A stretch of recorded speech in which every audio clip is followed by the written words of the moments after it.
Thanks, Allison. Appreciate the introduction, and I appreciate being here. Good afternoon, and thanks for hanging in there for my energy talk. Those of you of a certain decade will recognize the title of my talk as a bit of a riff off of a Doobie Brothers song, Taking It to the Streets, which was popular in the 1970s, so I date myself. So we in the Weatherization Intergovernmental Programs Office, or WIP as we're known, are taking it to the states, partnering with state and local governments to take action through programs and initiatives to increase energy affordability, resiliency, and reliability across the country. The 70s connection is also relevant in that two of our main programs were created by Congress at that time in response to the energy crisis to encourage energy efficiency and renewable energy measures that improve the lives of low-income families and that meet the local economic, geographic, and other unique requirements of each state. So I'll begin with a little bit of an overview of WIP. We work with state and local partners to lower energy costs while expanding energy choices for all American communities. Our work with the states produces almost immediate results, saving taxpayer dollars, making full use of domestic energy resources, boosting local economic development and job creation, cutting energy waste, improving energy independence and security, and furthering the development of energy infrastructure. WIP engages in these partnerships through its 4 areas of work depicted here: the State Energy Program, the Weatherization Assistance Program, our Partnerships and Technical Assistance Team, and the Strategic and Interagency Initiatives Team, and I'll walk you through these 4 programs now. So first, the State Energy Program, or SEP, was created by Congress in the mid-1970s to encourage and facilitate state energy programs implementing energy efficiency and renewable energy measures. Its purpose is to enhance energy security, advance state-led energy initiatives, and maximize the benefits of decreasing energy waste. SEP emphasizes the state's role as the decision maker and the administrator for program activities that state energy offices tailor to each state's unique resources, delivery capacity, and energy goals. I just want to mention, because Ken did a great presentation on emergency operations, the state energy offices are key participants in ESF 12 and are involved in emergency response, the hurricanes, and the Colonial Pipeline that you were talking about. And we actually have several of our staff that are working as volunteers in the surge force that was requested a couple of months ago. So I hope they're having a good experience. It looks like it's quite a job. So just to talk a little bit about how we work with our state energy office partners. We get about $50 million a year in Congress, roughly. The $300 million in SEP funding since 2010 has supported state work through a combination of about 80% formula grants and another 20% in that funding going through a competitive process and to technical assistance activities. The state energy offices are a vital resource for delivering energy savings and addressing national energy goals, and of course, as I said, coordinating energy-related emergency preparedness across the nation. Their programs increase resilience by enhancing grid reliability through energy savings technologies, or also through distributed generation that, for example, can serve as an operational microgrid during an emergency. So this graphic depicts the flow down of resources and then also the wide variety of activities that the state energy offices engage in, all depending upon their priorities. So why does it matter that we have a state energy program? What results come out of this funding and activity? So we had a national evaluation study that was performed in 2015 that showed how the work supported by our partnerships create value. So first and foremost, in the form of jobs, 4,000 jobs per every 12,500 of DOE investment, which is, of course, leveraged by other public and private money that goes into the projects. Also in energy cost savings, supporting about $225 million a year in savings.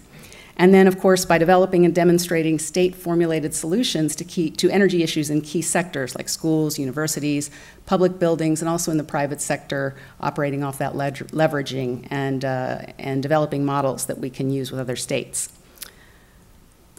Some of the results from the SEP investments since 2010 include what you see here: 20,000 buildings retrofitted to reduce their energy waste, 60,000 renewable energy systems installed, and a key activity around workforce development, training hundreds of thousands of people in performing energy audits and how to do energy upgrades in a variety of sectors and building stock. It's important because recipients of this type of training really increase their eligibility for family wage jobs, which are unlikely to be exported overseas, and this work is helping to address the growing demand for specialists in the EE and RE sectors of the economy. So now I'm going to turn to the Weatherization Assistance Program, another partnership program created in the 70s by Congress, and its critical role to making energy more affordable and reliable for our low-income residents. It's the nation's largest energy efficiency program. It is helping households at or below 200% of poverty to reduce the high energy burdens they face. And some of you may not know that low-income households disproportionately spend about 3 to 4 times that on their energy bills as compared to the average household. So it is a significant burden.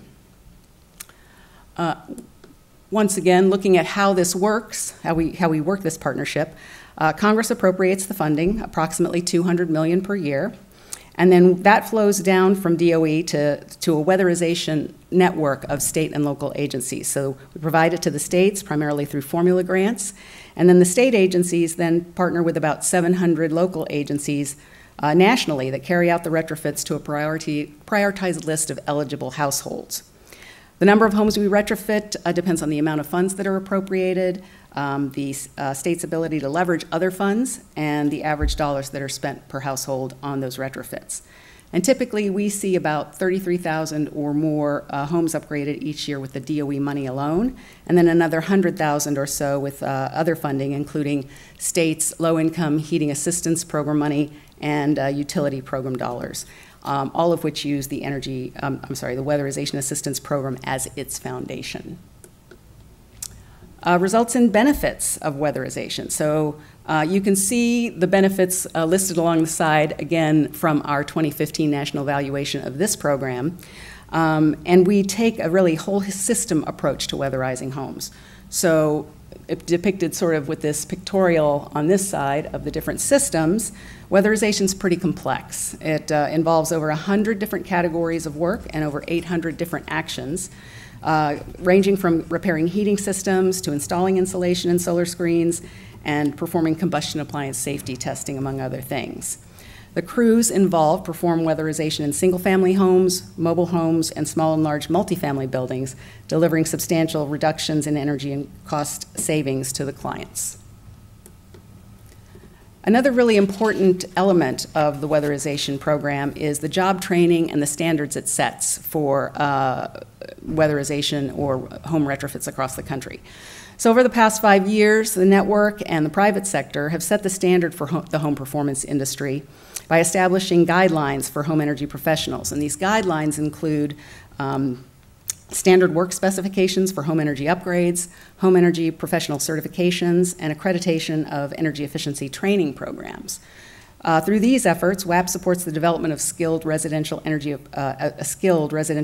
upgrade workforce that can support the growth of a private home energy retrofit industry. Home energy certifications require our professionals to demonstrate comprehensive knowledge, practical skills, and technical proficiency in the most common job classifications in the home energy upgrade industry. And finally, through a network of the 22 state-established training centers that exist across the country, these programs ensure that crew weatherization workers, which make up the largest energy efficiency retrofit workforce in the nation, are very well-trained professionals. So again, looking at another reason why it matters, health and safety benefits. Not only does weatherization reduce energy bills, but it can improve the health of the folks that are living in those homes. So during a typical year, WAP provides more than $1 billion in household health and other non-energy benefits for its clients, and that's roughly $14,000 of benefits per home. What kind of health and safety benefits are we talking about? Well, preventing carbon monoxide poisoning indoors, for one. Crews test furnaces and stoves for gas leaks and install alarms for smoke and carbon monoxide in the home. There are just some absolutely unbelievable pictures of what some of these homes look like when the crews walk in and what's going on in those homes from a health perspective. Weatherization can also reduce residents' stress by strengthening their energy affordability and their sense of security in their homes, so they get to stay in their homes, and that really gives them peace of mind. And after a home is weatherized, residents with asthma report fewer hospitalizations and trips to the emergency room. They also report missing fewer days of work and school after the home is upgraded, and all that is taken into account in this estimation of the benefits.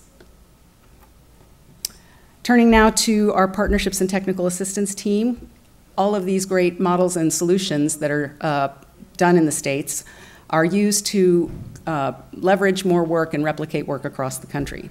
And our P&TA team contributes to this by cultivating diverse partnerships, providing technical assistance, and replicating lead-by-example solutions and models, working with state and local governments in these 4 key areas.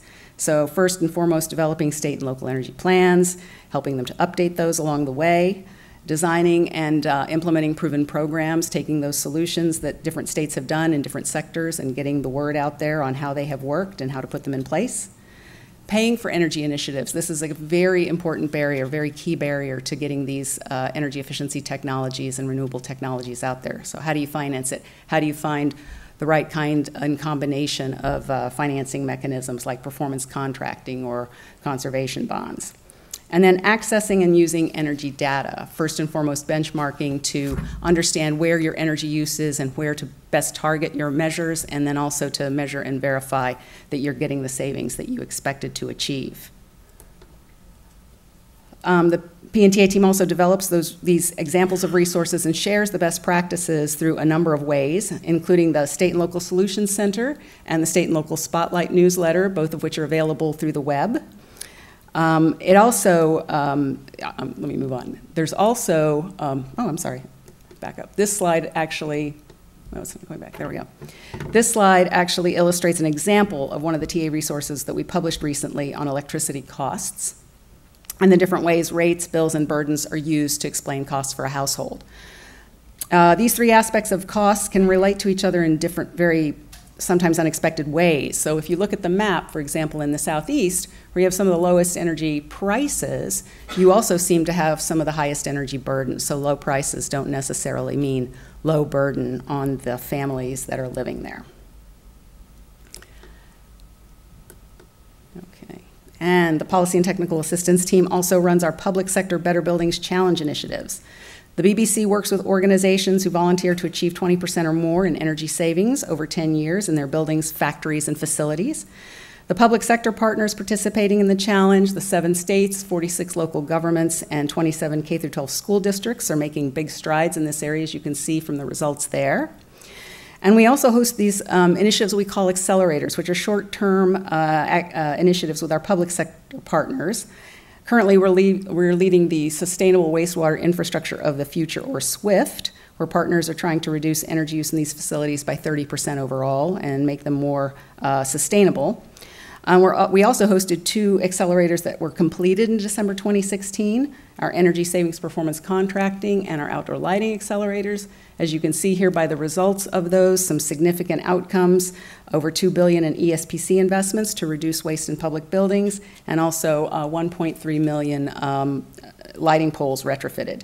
We have toolkits for both of these accelerators under development. They'll be coming out very shortly, and in this way, the Policy and Technical Assistance team really gets the message out across other state and local governments who want to try and replicate that success. Last but not least is our Strategic and Interagency Initiatives team. They take the lead on interorganizational initiatives that provide underserved communities like low and moderate income and rural communities with technical assistance to help them gain access to more energy choices. Even though we have weatherization for our low-income folks, it's a huge need there. There's still like 40 million households in need of weatherization. So trying to find additional solutions beyond what the weatherization program can offer is important. This team also works with other federal agencies to attempt to align policies and programs to cut through the complexity and the red tape of getting access to energy efficiency and renewable energy. And one example of the efforts here is our Rural Alaskan Communities Energy Efficiency Competition, which is providing technical assistance to 7 remote communities and whose outcomes can be replicated in other Arctic regions. We also have our Clean Energy for Low-Income Communities Accelerator, another short-term initiative working with 37 partners to identify, field test, and share energy efficiency and renewable energy solutions that provide savings. I stated earlier that low-income families have this energy burden that's 3 to 4 times the norm, and low income, just in case you didn't know, is over 40% of all households in the country. The SNII team also has developed several tools you can see here through this accelerator. We're very excited. It is coming to a close in May, and we will have even more to offer at that time. So with that, I'm going to close, and thank you for your time.